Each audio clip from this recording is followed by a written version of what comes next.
My Lord and my God, I firmly believe that you are here, that you see me, that you hear me. I adore you with profound reverence. I ask your pardon for my sins and grace to make this time of prayer fruitful. My Immaculate Mother, Saint Joseph, my Father and Lord, my guardian angel, intercede for me. Over the course of the summer months, we read from our Old Testament reading pretty much the second half of the Old Testament, wrapping up the history of Israel, leading to the exile, reading a number of the minor prophets and the major prophets. And so today, early in this summer reading plan of the church, we have the story of Elijah, the prophet, on Mount Horeb and his encounter with the Lord. And it's the famous story that I'm sure many of us have heard before, this scene of Elijah praying on the mountain as the Lord tells him to go outside and stand before the Lord, for the Lord will be passing by, which actually is meant to be a bit of a callback to Moses, who stands before the Lord and the Lord passes by, and the Lord reveals his name to Moses, the Lord. Well, here with Elijah, who's like a new Moses, a new prophet, still preparing the way for Christ, we have the Lord again passing by.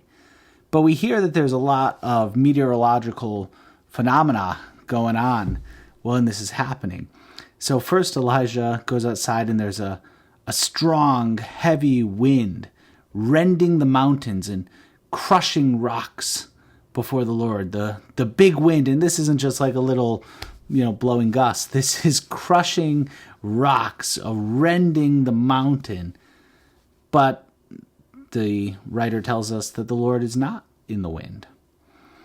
And after the wind, there's an earthquake. There's an actual earthquake. But the Lord was not in the earthquake. And then there's a fire after the earthquake.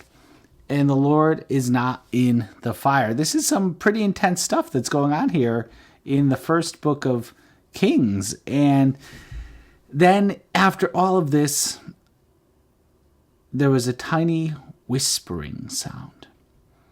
And we hear that when Elijah heard this, he hid his face in his cloak and stood at the entrance of the cave and talked to God.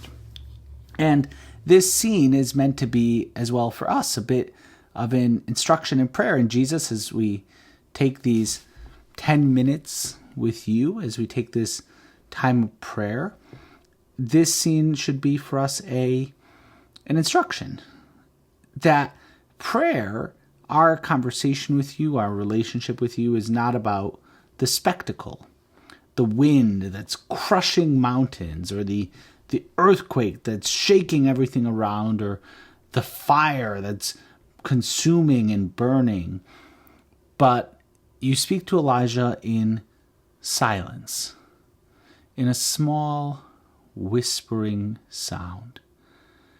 And when we come to talk to you in our prayer, there can be moments that maybe you are in earthquakes and fires and winds. There could be big moments in our lives, big graces where we're there and we experience your presence. But often for the intimacy of relationship with you, we need quiet. We need silence.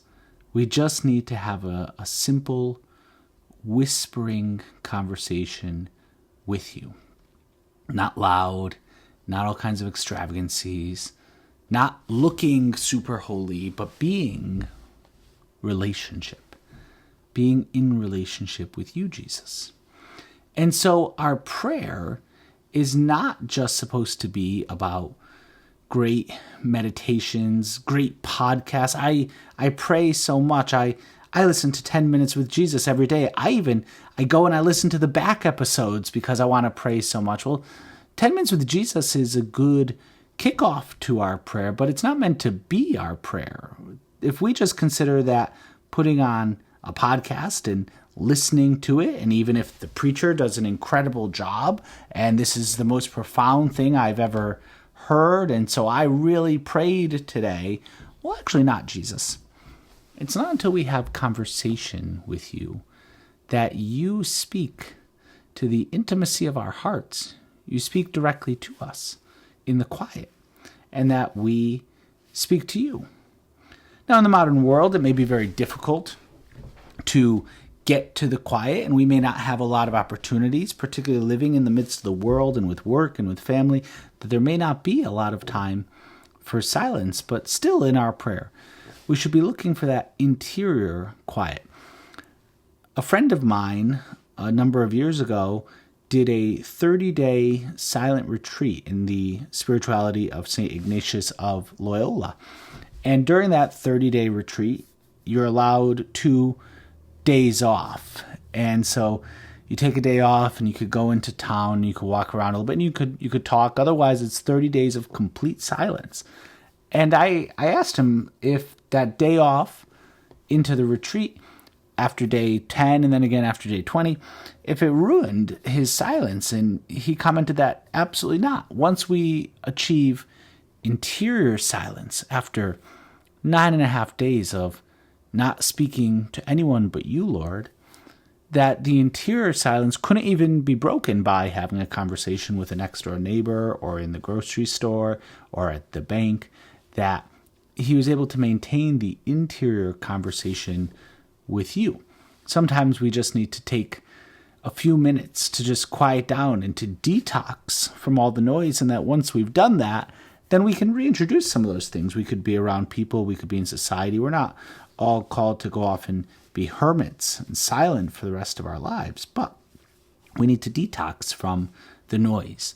And this could be a great opportunity that if our prayer life has just become a lot of noise, it's just a lot of podcast meditations, or maybe it's contemporary praise and worship music, and these things could be a great aid to our prayer, that we listen to this contemporary Christian music, and these are words of praise for God, and they can help us to pray with those words. That can be very good. But if our prayer has just become listening to music about God, well, then we're not really praying, because we're not having that quiet conversation with you. Jesus, you want to talk to us. That's what our prayer is meant to be. Even in these 10 minutes with you, hopefully we're letting you talk to us. And hopefully the preacher is allowing some room for Jesus to speak. Jesus, how do you speak in this?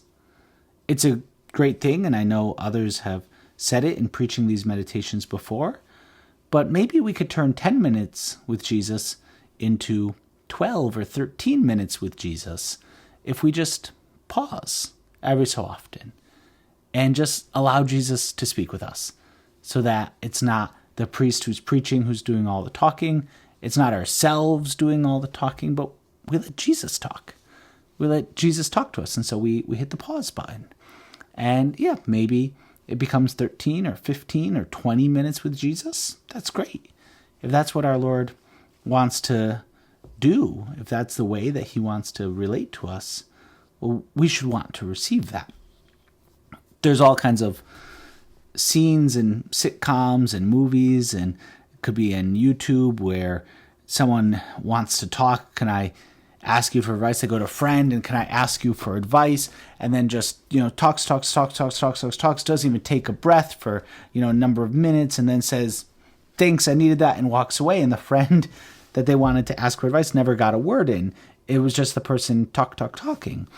And again, maybe that could be a seeing Jesus with our prayer, that we come to you to pray.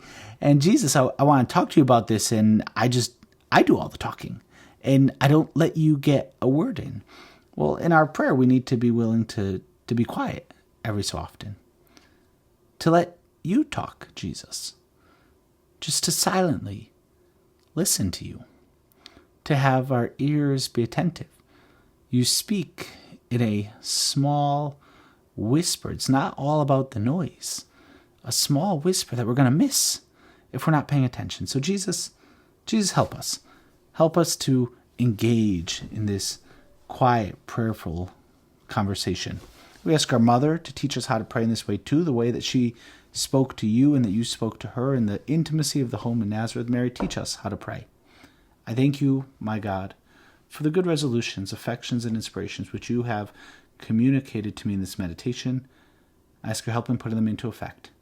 My Immaculate Mother, Saint Joseph, my Father and Lord, my guardian angel, intercede for me.